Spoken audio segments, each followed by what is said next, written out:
Hey everybody, it's Chris from Guilty Words, where we unravel crime one word at a time. You know, some cases are solved by evidence and others by confession, but every now and then a case is cracked open by something far quieter: language. The arrest of Virginia McCullough wasn't marked by panic or resistance. It unfolded in a dim, ordinary house under the flat glow of a body cam, where a woman who had been silent for years suddenly began to talk, calmly, casually, almost as if she'd been waiting for the moment. Her words didn't just describe what happened. They revealed a mind that had already made peace with absolute horror. Before we step deeper into what was hidden beneath the bed and behind a door, we need to look at the moment when her silence cracked and her language started telling the real story. Let's take a look at it together. Before we dissect the words Virginia McCullough spoke to the police, we have to step into the darkness that shaped them. In a quiet neighborhood in Essex, England, inside an ordinary family home, 2 lives were erased in 2019. John and Lois McCullough, both in their 70s. There was no frantic 999 call, no struggle reported, no grieving daughter standing outside the house waiting for help. Just silence. Virginia murdered her father with a poisoned drink and then turned upstairs and killed her mother with a knife and a hammer. And then she didn't run, she didn't confess, she didn't even try to flee the house. She simply kept living in it. For 4 years, the home became a mausoleum reorganized like storage. Her father hidden under a bed on the ground floor and her mother sealed in an upstairs wardrobe.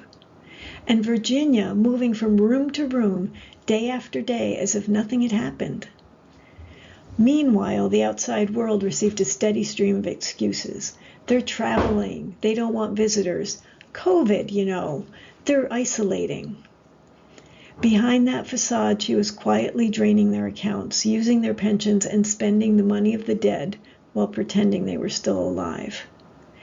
Police later called it an enduring web of deceit. But the word web implies fragility, and this one lasted years. And that's why the body cam footage we're about to examine is so disturbing. When the truth finally caught up to her in 2023, Virginia didn't scream, deny, or break down. Instead, she welcomed officers into a house full of secrets and spoke with a calmness that doesn't belong in a double murder scene. This is the linguistic anatomy of that moment, the moment when 4 years of silence finally found a voice. Let's watch some clips from the first section of the police body cam footage. It's fine.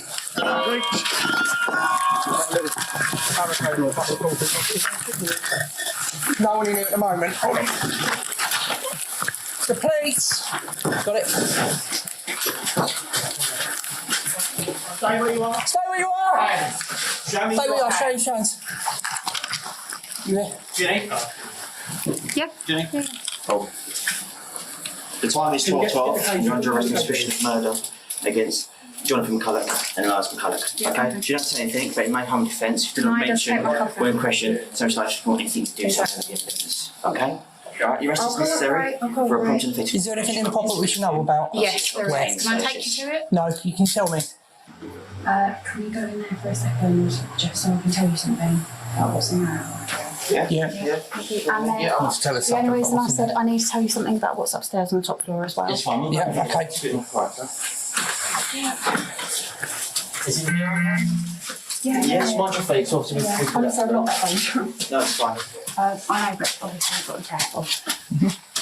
My dad's body's in there. Right, okay. Yep, okay. Obviously I'll What about say, your mum? a little bit more complicated. Okay.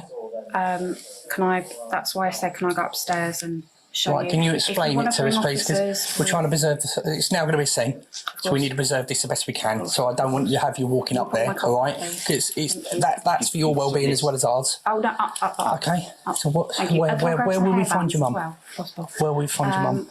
Okay, so upstairs there are about 5 wardrobes. Yep. It's behind the bed, at the back, next to the sink. It's the second one. I've slipped 5 of those into his drink. There were about 2 or 3 drinks that I brought downstairs. And yeah, they were basically, he didn't drink all of them. He only drank probably about half of 2. But yeah, when I went in the morning, this was before my mother. When I went in the morning, early hours, I got up about half an hour early, about 6 o'clock in the morning. Came in and he was gone. I did know that this would kind of come eventually. It's proper that I serve my punishment. So, yeah.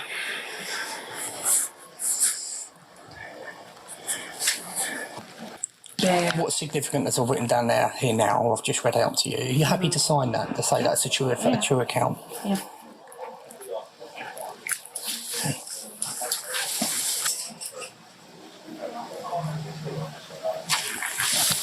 Cheer up, at least you caught the bad guy. I'm just waking up today and done my job. No. I know I don't seem Not a lot. 100% evil, but we all, yeah.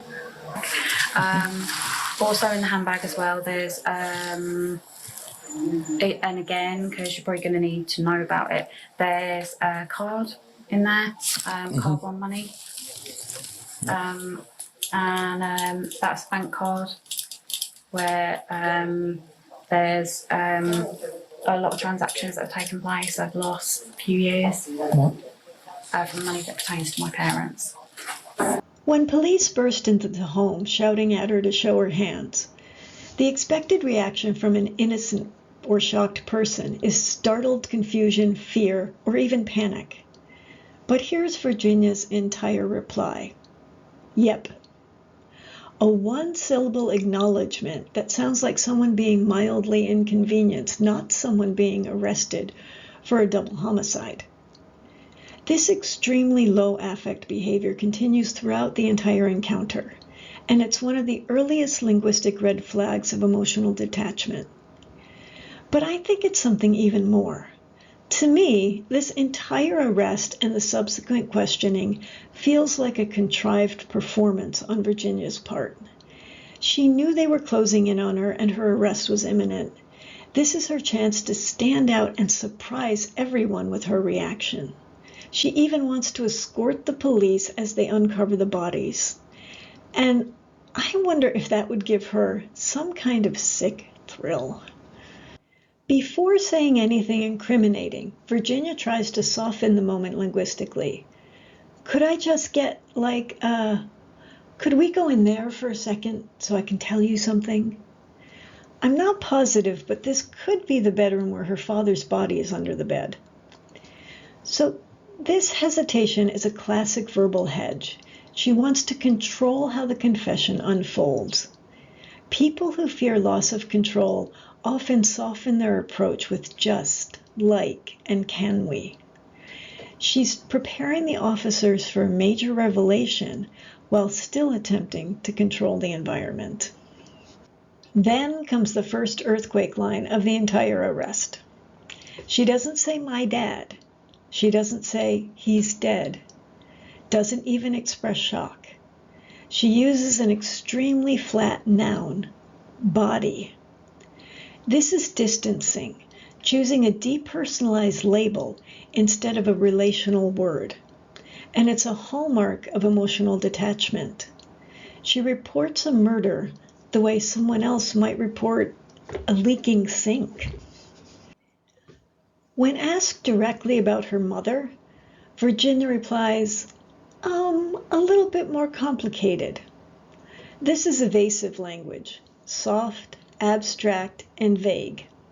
Instead of saying, she's upstairs, or I killed her, She uses a conceptual umbrella that hides the violence underneath.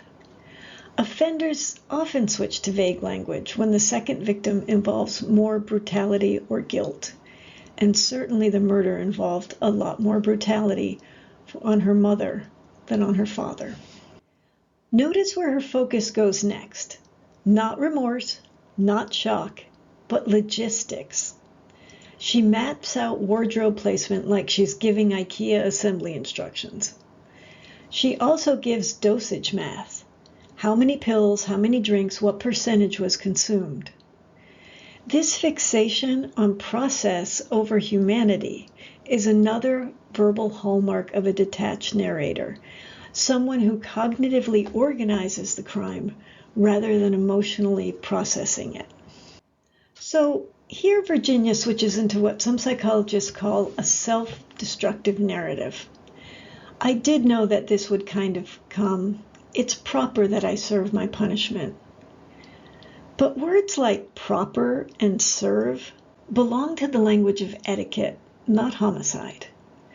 She frames the arrest as a formal inevitability, a ritual she must now perform, if you will, instead of expressing any empathy for the victims or any kind of remorse for her actions. Then comes one of the most shocking lines of the entire transcript. Cheer up, at least you've got the bad guy. This is the line that really makes me think that she had scripted this entire arrest scene. This flippant statement doesn't feel in line with the emotionless detached control earlier. This really feels like she wants maximum shock value. She already wanted them to be surprised at her demeanor, and she wanted to watch the police discover the remains, even take them to them. And now there's this movie-style attempt at humor that feels incredibly contrived. And this is deeply incongruent to the gravity of the entire situation. Offenders may sometimes use humor to deflect discomfort or create artificial distance from what they've done. But here, it's either a twisted attempt at camaraderie or a staged line that she thinks sounds cool in how she wants this to play out. But immediately after tossing out the bad guy line, she softens it. I don't think I'm 100% evil. And the rest of what she said is difficult to hear on the transcript. This is minimization, classic minimization, the linguistic attempt to separate herself from the moral weight of the act.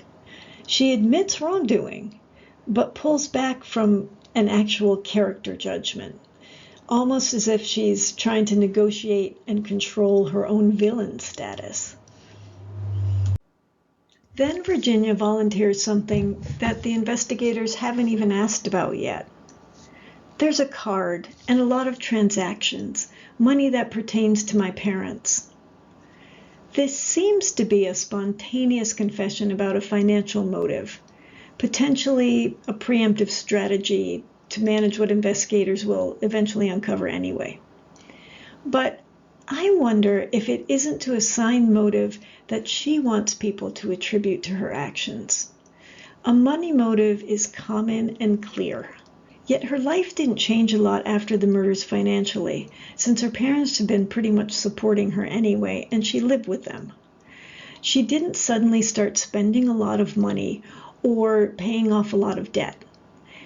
It's another example of narrative control.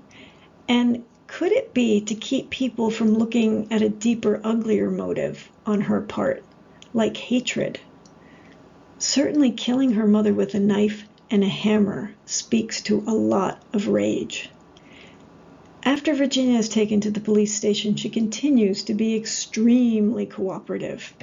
In the following clip, she is telling the officers how to find the knife and the hammer she used to kill her mother.